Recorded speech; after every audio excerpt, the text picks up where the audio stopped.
Welcome to the Muscle Building Mastery Podcast, where guys that want to build muscle come to learn how to do it properly. We understand that there's more to building muscle than mindlessly throwing weights around and chugging mass gainer shakes. We're not interested in quick fixes or anabolic assistance. We're interested in mastering the art, science and skill set required to stack on real muscle and strength. My name's Andy Clements, and for the last 12 years I've devoted my life to figuring out how guys like us who don't have amazing genetics, don't have 5 hours a day to spend in the gym, and don't want to take steroids as a shortcut can build insane amounts of muscle and strength in weeks and months, not years and decades. This podcast is the result of all the lessons I've learned along the way, and it will give you the blueprint to building more muscle in less time. To get you started, head to www.musclebuildingmastery.net to download your free 6-week workout plan. Hey guys, what's going on? This is Andy Clements back here with another episode of the Muscle Building Mastery Podcast. I hope you guys are doing good. It's another beautiful day here as I sit and record this podcast. And today what I'm going to talk about on the Muscle Building Mastery Podcast is meal timings. Now I'm going to title this, Are Meal Timings Important for Muscle Growth? Because this is a question that I had, and I'm going to tell you the story about why I had this question. But I think it's a question that a lot of people struggle with sometimes, because there's two different camps in the muscle building world. There's the camps that obsess about timings of meals and trying to get everything to precision to the second, during the day. And then there's this camp that sort of says that that's not important. You don't need to worry about that, and all that matters is the total amount of food you're eating across the day and that kind of stuff. So I'm going to try and clear up some of that confusion between the two camps, because they kind of talk in opposition to each other, and I don't think it's all that necessary. So let me say the backstory of this first so you can understand a bit of context. So back in I think it was 2015, it might have been 2016, but I'm pretty sure it was 2015, I went to a bodybuilding contest prep seminar, right? And I was expecting to hit, because of the previous 12 months, I'd been consumed by this first camp that was all about the meal timings, and it was all about, the classic bodybuilding mentality, right, of every 2 hours eating or whatever. I'd been consumed by that in my first few years of training, so I expected to hear that this contest prep seminar would be just another facet of the chicken and broccoli brigade, right? It would just be like, telling you how to eat every 2 hours, telling you to eat clean and all that kind of stuff, right? So that's what I went to this seminar expecting. I can remember it was in Leeds. It was at one of the universities in Leeds. Can't remember which one, but it was cool. There wasn't that many people there, maybe 25, 30 people there. So it was quite private. It was quite expensive, I went with that expectation. But instead, when I got there and I started listening to the guy who I'd been following for a while online and stuff, and I started listening to him talk about the contest prep system that he was using and he was following and he was teaching his clients, and he was getting great results. In fairness to the guy, he was getting insane results and he looked incredible himself. And the guy running the seminar didn't mention meal timings once. He didn't mention it a single time, didn't even mention it negatively. He just didn't mention it.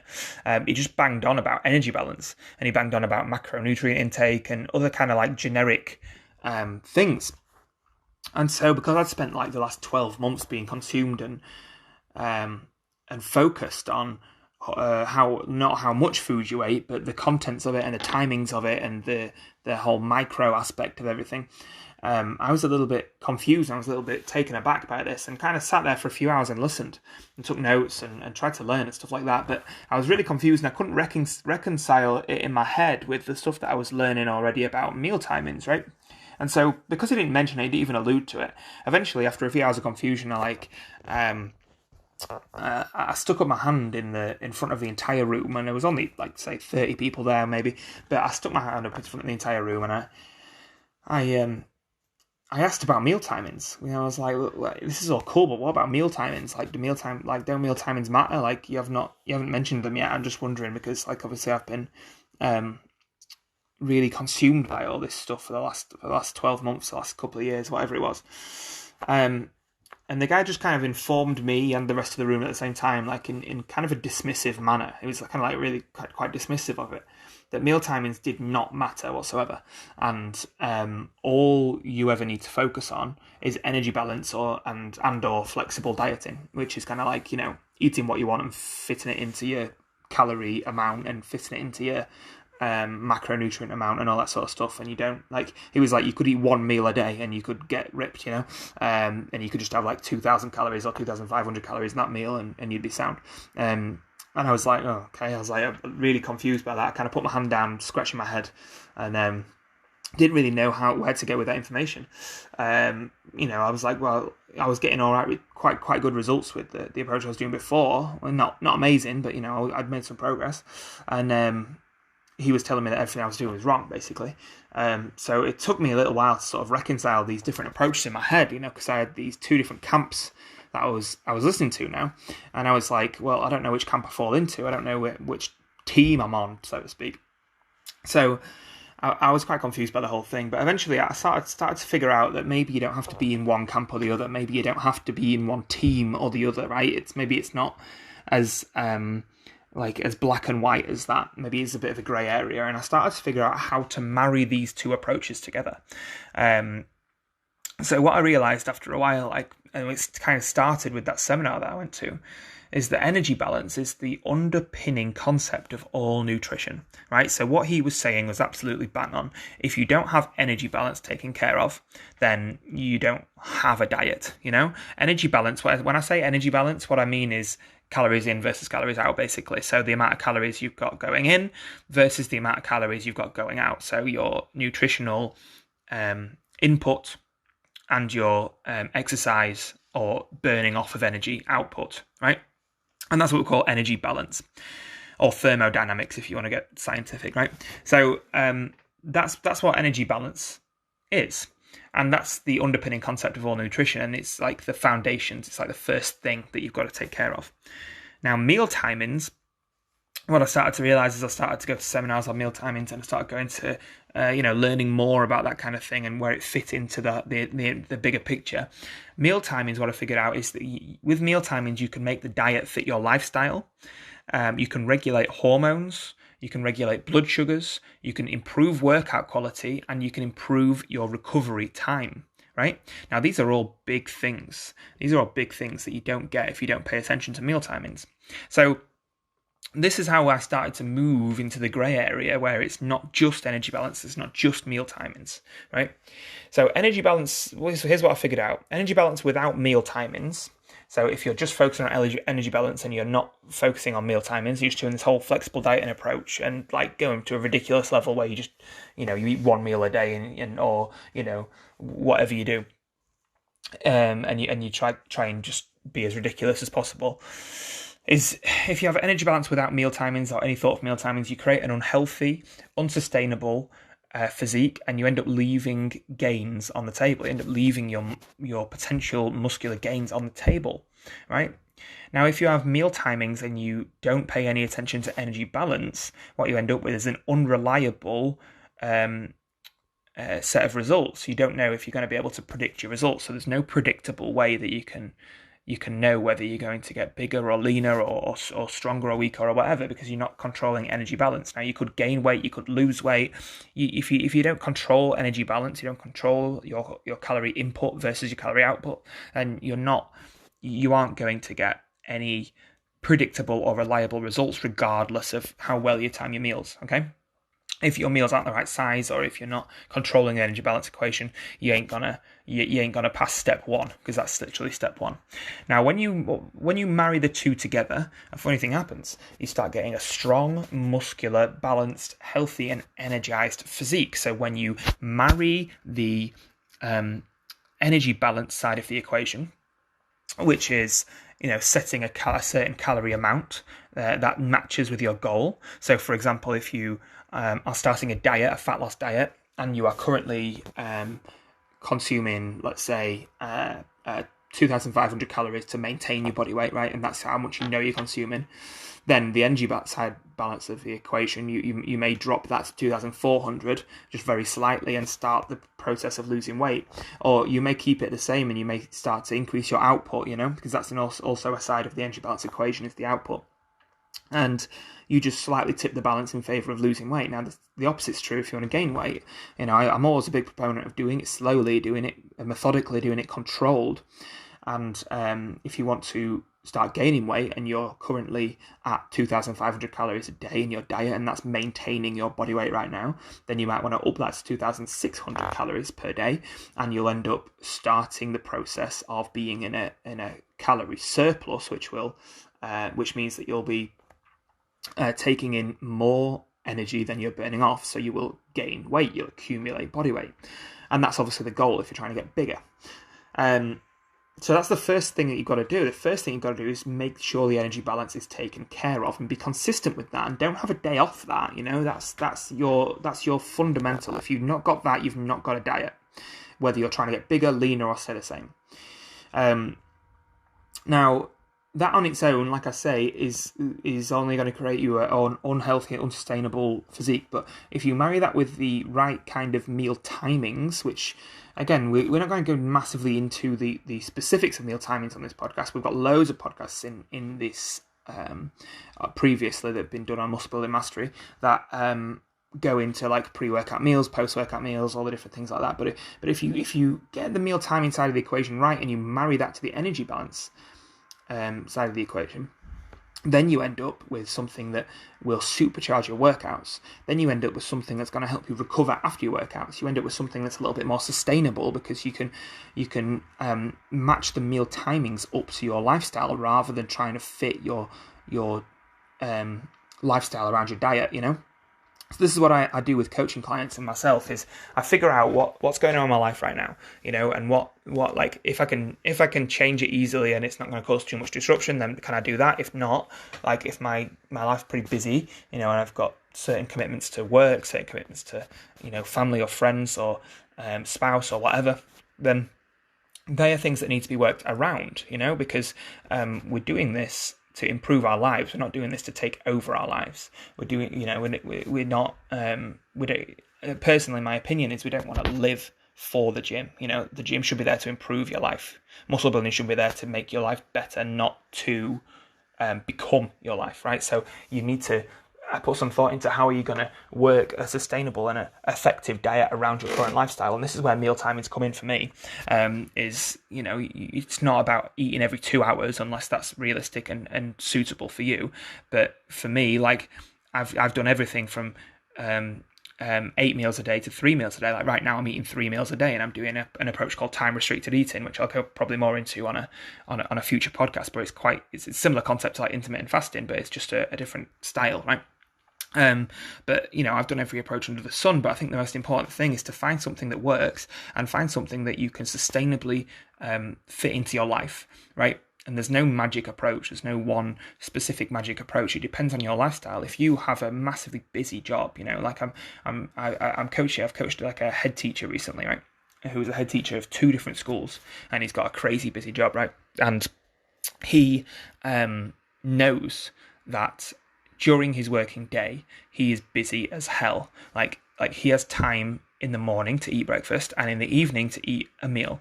And then during the day, like he's going to really struggle to have a predictable window of time to eat, multiple meals during the day. So what do we say? We say, okay, well, we know we've got 2 reliable windows of time where you can eat, right? So we're going to put a meal at the beginning of the day and the end of the day, which is logical. So that's 2 meals. Now, personally, I mean, that you could run a diet on just 2 meals a day. Yes, you could. You absolutely could. But personally, I don't feel like that's the healthiest thing to do. That's the most sustainable thing to do. And I feel like that might encourage snacking on the go during the day, because during the day you're going to start getting hungry and things are going to start going sideways. So what we do is we give him 1 meal during the day, but we don't put an exact time on it, right? So it's a case of, for some people it might be a predictable lunch hour that's 12 o'clock every day or whatever, but for him it's because he's traveling between schools and things are going on all the time. He is going to need to do a more sort of flexible approach, where it's like, okay, this is what you're going to eat. The timing's up to you. You just if it's 11 o'clock in the morning, it's 11 o'clock in the morning. If it's 3 o'clock in the afternoon, it's 3 o'clock in the afternoon. It's any time between then, whatever. But just try and find half an hour or even 15 minutes where you can just sit down and eat that meal properly and digest it and appreciate it and make sure it's doing the right job in your body. So that's the my sort of take on the meal timings equation is the biggest thing about it is making it fit your lifestyle. Now, if you've got a more flexible lifestyle, and you can make this a bigger sort of priority than not necessarily anything else, but then a lot of other things, and you have the time, the patience, the ability to eat more frequently, then maybe eating 5 meals a day might suit you, might be better for you, and the benefit you're going to get from that is then something called muscle protein synthesis, which helps us to be in a growth state, right? Because you're spiking the synthesizer, I'm not going to say that word properly, the synthesization, if that's even a word, of protein into the muscles, which basically means your muscles are in a growth state, basically. And that's the main the main benefit to meal frequency. So if you're eating 5 or 6 meals a day, then that's great as well. But there's no right or wrong way to do this, as long as you're underpinning your diet with energy balance, matching your meal timings to your lifestyle. Now, the more flexible your lifestyle as well, the better you can start to structure them around your workout. So if you've got a more flexible lifestyle, then you can start playing with your diet around the workout. So what I like to do is before the workout, my pre-workout meal, as I spoke about in previous podcasts as well, but I'm going to recap it now just because I want to recap it.